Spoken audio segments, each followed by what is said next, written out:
Vale, segundo ejercicio. Tenemos dos cargas eléctricas. La primera, Q sub 1, es de 1 nanoculombio, es positiva y se encuentra en la posición 0, 0. Ahora, la carga 2, que es negativa, vale menos 2 nanoculombios y se encuentra en la posición 0,1, 0. Luego, determinamos este punto de aquí. El punto P tiene de coordenadas 0,2, 0,2. Y nos interesa calcular la intensidad de campo eléctrico en el punto P.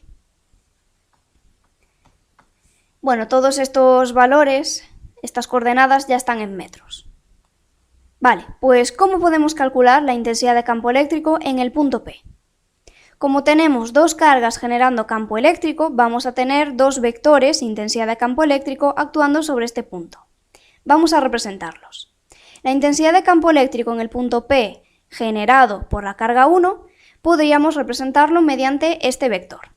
Ese vector va a tener la dirección de este segmento y el sentido va a ser hacia afuera. El sentido lo conocemos por el signo de la carga que genera el campo. Como es positiva, este vector va así, hacia afuera. Esto es E1. Ahora vamos con el vector intensidad de campo eléctrico generado por la carga 2.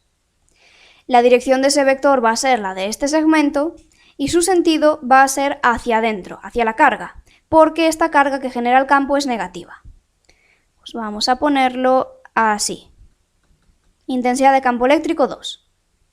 Ahora bien, por el principio de superposición podemos decir que la intensidad de campo eléctrico total sobre el punto P es la suma de los vectores intensidad de campo eléctrico.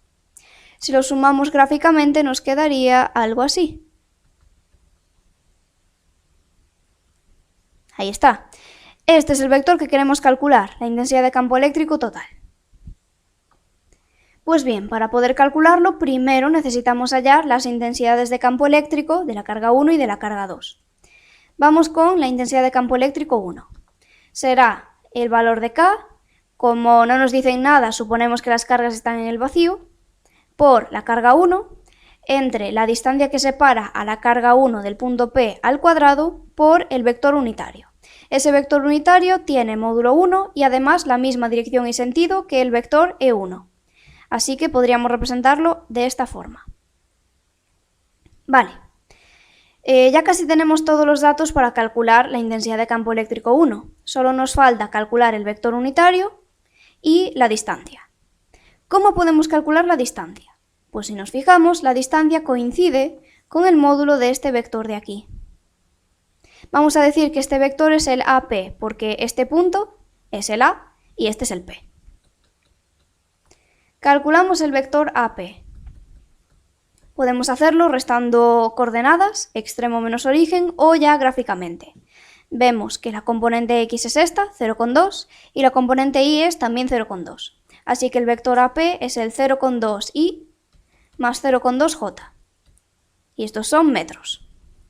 Ahora, para calcular R1, esa distancia que separa la carga 1 del punto P, tenemos que hallar el módulo del vector AP. Raíz cuadrada de 0,2 al cuadrado más 0,2 al cuadrado.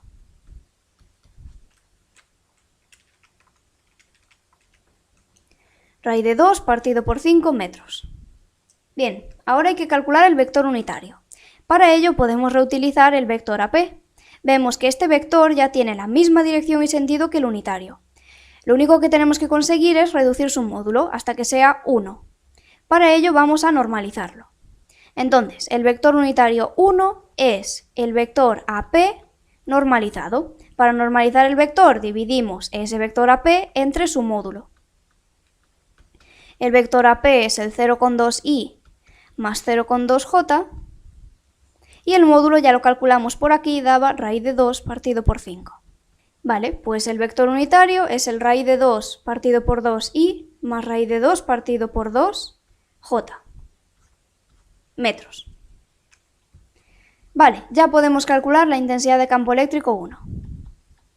Será el valor de K, 9 por 10 elevado a 9, por la carga que genera este campo de 1 nanoculombio, o lo que es lo mismo, 10 a la menos 9 culombios, entre el cuadrado de la distancia, vale, la distancia era esta de aquí, pues raíz de 2 partido por 5 al cuadrado, por el vector unitario, raíz de 2 partido por 2y, más raíz de 2 partido por 2, j. Bien, pues este es el vector. Ahora tenemos que calcular la intensidad de campo eléctrico 2. Ya sabemos cuál es el procedimiento. Primero calculamos la distancia que separa a la carga del punto, R2. Vamos a decir que este es el punto B y este es el P. Ahora vamos a determinar o designar este vector de aquí, el PB, y ya vemos que la distancia R2 coincide con el módulo de ese vector. Pues calculemos el vector PB. Gráficamente ya vemos que es, vamos por la componente X. Aquí sería menos 0,1, menos 0,2. Pues menos 0,1i, menos 0,2j. Metros. Ahora, la distancia coincide con el módulo de este vector. Pues raíz de menos 0,1 al cuadrado más menos 0,2 al cuadrado. Raíz de 5 partido por 10 metros. Bien, ahora podemos calcular el vector unitario, que sería este de aquí. Tiene que ser un vector que tenga ya la misma dirección y sentido que el vector intensidad de campo eléctrico 2, que recordemos que quedaba así, apuntando hacia la carga. Vale, pues para calcular ese vector unitario normalizamos el vector PB. El unitario 2 es igual a PB, es decir, menos 0,1i menos 0,2j, entre el módulo, raíz de 5 partido por 10. Vale, ahora calculamos la intensidad de campo eléctrico 2. Será la K 9 por 10 elevado a 9 por el valor de la carga que genera el campo, que es menos 2, positiva ya, sin signo, 2 por 10 elevado a menos 9 coulombios, entre el cuadrado de la distancia, raíz de 5 partido por 10 al cuadrado, por el vector unitario, menos raíz de 5 partido por 5 y menos 2 raíz de 5 partido por 5 j. Vale, pues ya hemos calculado las dos intensidades de campo eléctrico. Ahora, por el principio de superposición, lo que hacemos es sumar.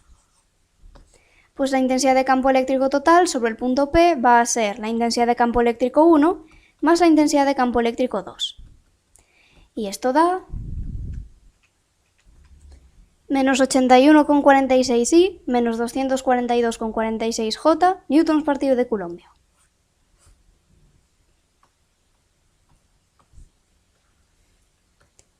Y aquí lo vemos en la solución.